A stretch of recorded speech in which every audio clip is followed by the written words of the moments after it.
Bonsoir, bonsoir. Je vous retrouve aujourd'hui pour une nouvelle vidéo. On va parler de comment faire un stage aux États-Unis et plus particulièrement de mon expérience des démarches administratives, de ce cauchemar administratif pour faire un stage aux États-Unis. Alors d'abord, il faut savoir que vous ne pouvez pas faire de stage aux États-Unis sans le visa J1 et notamment un sponsor. Il faut absolument que vous ayez un sponsor. Donc votre sponsor peut être soit votre entreprise d'accueil, soit un sponsor autre que vous avez trouvé et que vous payez vous-même. C'est très rare que votre entreprise accepte d'être votre sponsor, parce que ça voudrait dire que c'est elle qui paye votre visa et que c'est elle qui fait toutes les démarches administratives. Autant vous dire que pour un stagiaire de 3 mois, votre entreprise elle va pas du tout le faire. Bonne nouvelle, c'est qu'il existe des entreprises françaises qui en fait s'occupent de vous mettre en relation avec un sponsor et qui vous aident du coup à faire toutes les démarches administratives, notamment parenthèse, l'entreprise par laquelle je suis passée qui je pense est une des plus connues qui fait ça. Déjà, il faut absolument que vous prévoyiez au minimum 1 mois et demi avant le début de votre stage pour commencer les démarches. J'ai trouvé mon stage fin janvier, début février 2020. Et j'ai décidé de le commencer mi-mars. Donc on commence les démarches. Là, au moment où vous avez trouvé votre stage, vous remplissez déjà des papiers pour savoir comment est-ce que vous allez procéder, combien de temps va durer votre stage. Il faut savoir que le minimum de prix, c'est jusqu'à 3 mois. Donc c'est-à-dire 1, 2 ou 3 mois, vous payez le même prix. Et plus de 3 mois, vous commencez à payer plus cher. Et là, après, ça va de mois en mois. Une fois que du coup vous avez rempli cette espèce de facture en fait qu'après vous allez devoir payer, l'entreprise parenthèse va du coup enclencher les démarches et va vous enregistrer dans la base de données de CIEE qui est le sponsor en fait qui va s'occuper de vous. Une fois que vous recevez un mail de CIEE, vous avez un nombre d'informations à remplir. Mais c'est hallucinant le nombre de trucs que j'ai remplis. Donc vous devez un peu expliquer votre background, ce que vous avez fait en études et tout ça, qui s'occupe de vous, est-ce que vous avez de quoi subvenir à vos besoins. Donc là, il faut avoir 1 000 $ par mois sur votre compte. Si vous les avez pas, faut que vous remplissiez un papier comme quoi quelqu'un peut subvenir à vos besoins, même si ça sera pas le cas. En fait, ils regardent pas dans le détail, ils ont juste envie de vérifier que vous puissiez subvenir à vos besoins, mais par quels moyens, ils s'en foutent un peu. Une fois que tout ça est rempli de votre part, après il y a CIEE qui va du coup vérifier toutes ces informations et va voir si vous êtes éligible. Mais il y a aussi une partie que l'entreprise doit remplir, donc là faut pas hésiter un peu les brusquer. Faut pas non plus hésiter à demander à votre entreprise qui va vous accueillir si elle peut payer potentiellement une partie ou l'entièreté de votre visa. Ça peut arriver qu'elle fasse ça. Les Américains sont beaucoup plus enclins à parler d'argent que les Français, donc n'hésitez pas, au pire que si vous me dire non, et puis c'est tout. Une fois que ça c'est fait, du coup, parenthèse va pouvoir enclencher les démarches, ils vont pouvoir vous faire les documents, et notamment le DS 2019, qui est un papier super important. Du coup, vous pouvez entrer légalement aux États-Unis. À partir de ce moment-là, les choses commencent à être sympas. C'est bon, ça y est, tout est bon, CIE, acceptez votre truc, trop cool. Ben non, parce qu'il faut prendre rendez-vous à l'ambassade. Et oui, la prochaine étape en fait, c'est de prendre rendez-vous à l'ambassade. Vous allez en fait avoir un entretien avec les consulaires américains c'est eux en fait qui vont vous dire si vous êtes acceptable et s'ils vous délivrent ou pas le visa J1.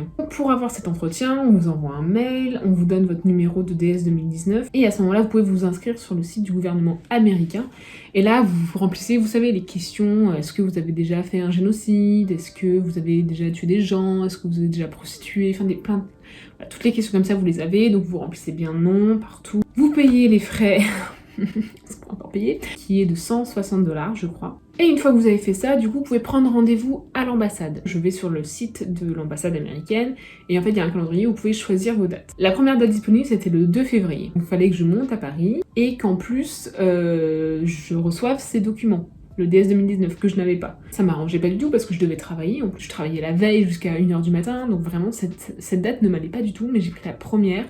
Je dis au cas où. Et il faut pas vous en faire si la première ne vous va pas, prenez-la. Comme ça, vous êtes sûr de moins avoir une date. Et en fait, allez régulièrement sur le site et vous pouvez changer votre date si une place se libère. Et du coup, une place est libérée pour le 3 mars, donc le lendemain, le mardi. Et du coup, je l'ai prise direct parce que vraiment, ça m'allait beaucoup mieux. J'ai pu aller travailler le lundi et être sûre de recevoir mes papiers le lundi, du coup, et partir tranquille à Paris. J'ai décidé d'y aller en bus, donc j'ai pris un billet, un ticket de bus, un Flixbus qui partait à 1h30 du matin. Je devais arriver à 7h45. Pour un rendez-vous à 10h45, j'étais là, je me suis dit tranquille, c'est bon, tout est bon, voilà. J'ai pris mes billets d'avion à ce moment-là, je les ai pris un peu tard, mais je voulais vraiment être sûre d'avoir un rendez-vous à l'ambassade et d'avoir tout ce qu'il fallait pour pouvoir partir, donc je les ai pris à ce moment-là. Alors le lundi 2, je travaillais du coup jusqu'à 15h et en fait je devais recevoir du coup le paquet, ce pack final en fait où il y avait tous mes documents officiels pour ce rendez-vous à l'ambassade. Je rentre chez moi du coup vers 16h, j'ouvre le pack, je regarde la facture et je me dis c'est bizarre, la facture elle est beaucoup plus chère que ce que j'ai payé. Pourquoi c'est plus cher? Je dois encore payer 1005? Enfin je comprenais vraiment rien. Et à un moment donné en fait je remarque que ce n'est pas mes documents. Oui, j'adore ma vie. Donc j'appelle parenthèse, effectivement c'était leur erreur, ils s'en excusent vraiment grandement. Ce qu'ils me proposent, ils me demandent quand est-ce que j'arrive, et ils me disent bah écoutez, nous on ouvre à 9h, vous pouvez venir à l'entreprise à Paris, vous récupérez vos documents scannés, donc c'est pas les originaux, vous les récupérez et vous allez à l'ambassade avec ça, ça ne posera aucun souci pour l'entretien. Ok, super, très bien. On part là-dessus. Donc au final, je pars du coup vers Perrache pour prendre mon bus à 1h30 du matin et en fait, il avait 2 heures de retard. Est-ce que tu le sens la couille arriver là? Tu le sens bien? Ouais, moi aussi, ouais. Près de Paris, je me dis, mais là c'est mort quoi. Enfin là, il est 9h30, on n'est pas encore arrivé dans Paris, on a encore un stop à Orly à faire, jamais j'arriverai à l'heure. Donc je décide d'appeler du coup parenthèse, je leur explique le problème. Au final, ils ont été super cool, ils m'ont dit non mais vous inquiétez pas, on a quelqu'un qui a une moto dans l'équipe et tout ça, on vous rejoint à l'ambassade, vous préoccupez pas de ça, vous allez directement à l'ambassade, on vous rejoint là-bas, on vous donne les papiers scannés et vous allez être à l'heure à votre rendez-vous, soufflez un coup et ça va le faire. Donc j'arrive, je cours.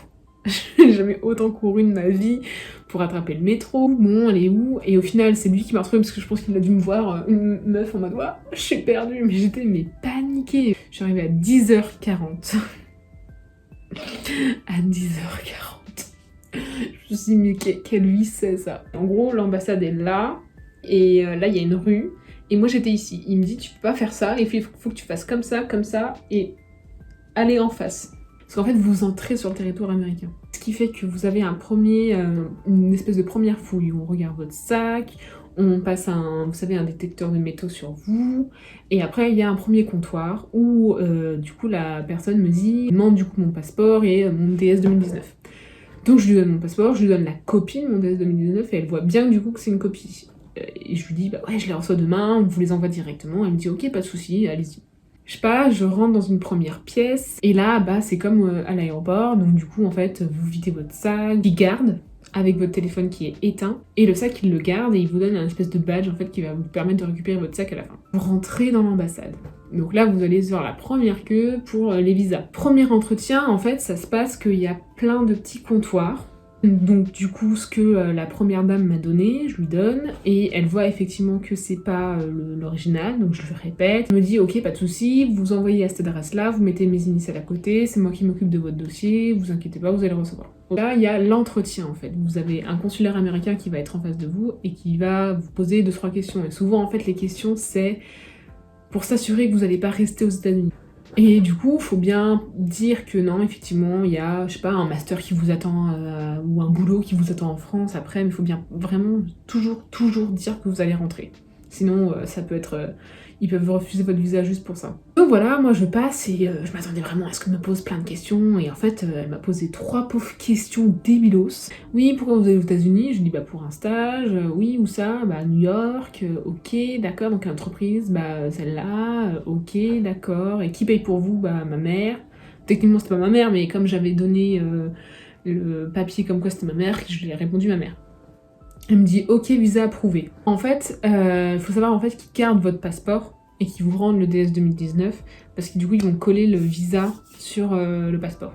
Le vendredi 6 mars, jour de mon anniversaire, je reçois un paquet et là je vois mon passeport, je me dis oh putain trop bien et tout, je vérifie effectivement il y avait le visa dedans et bah il y avait que le passeport, il n'y avait pas le DS 2019 original tamponné. Techniquement il devait pas trop y avoir problème, moi j'avais une copie du DS 2019 tamponné et j'aurai l'original non tamponné, je me dis bon ils vont peut-être comprendre qu'ils ont fait une erreur.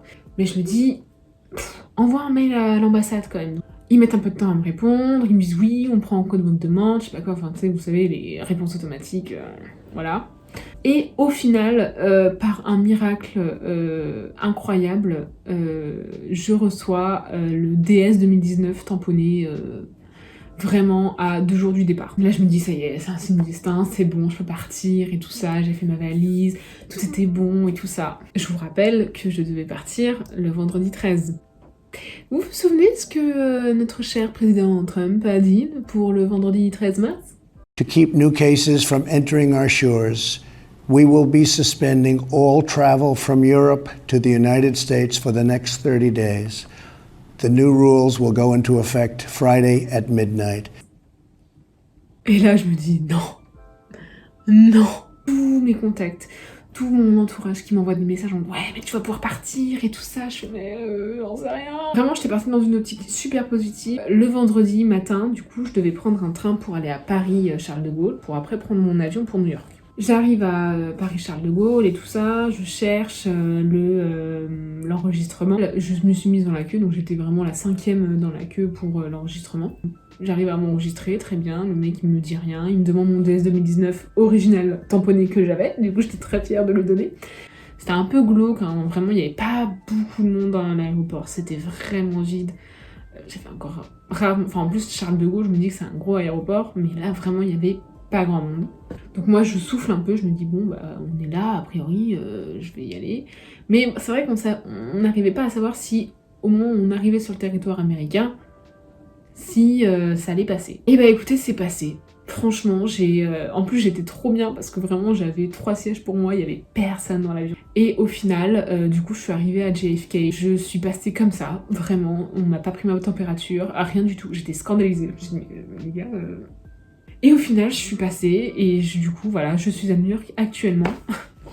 Voilà, vous pouvez voir qu'effectivement, c'est pas du tout ma chambre, j'habite chez une famille. Donc voilà, c'est un peu le résumé de cette galère. Pour l'instant, je suis du coup en télétravail pour mon stage. J'ai décidé de rester parce que c'est vrai qu'on a demandé aux Français de rentrer chez eux, mais moi j'ai décidé de rester, c'est un choix très personnel. Je prends le pari que ça va mieux se passer. Pour vous dire que si à la fin de cette pandémie vous avez envie de faire un stage aux États-Unis, sachez que c'est très fastidieux, prenez-vous-y à l'avance et normalement ça passera. Donc voilà, maintenant vous savez que je suis à New York, que je vis ma best life même si je suis enfermée chez moi. Si vous avez la moindre question, n'hésitez pas, voilà, je suis toujours là pour y répondre. J'espère que vous avez aimé cette vidéo, que voilà, vous avez kiffé un peu ma galère pour ce stage et tout ça. Si vous avez d'autres questions pour trouver un stage ou quoi que ce soit, je pourrais faire des vidéos dessus, parce que du coup j'en ai fait pas mal de stages à l'étranger, donc ça peut toujours être super intéressant. J'espère que ça vous a plu, je vous fais des gros bisous, et à bientôt tout le monde. Ciao.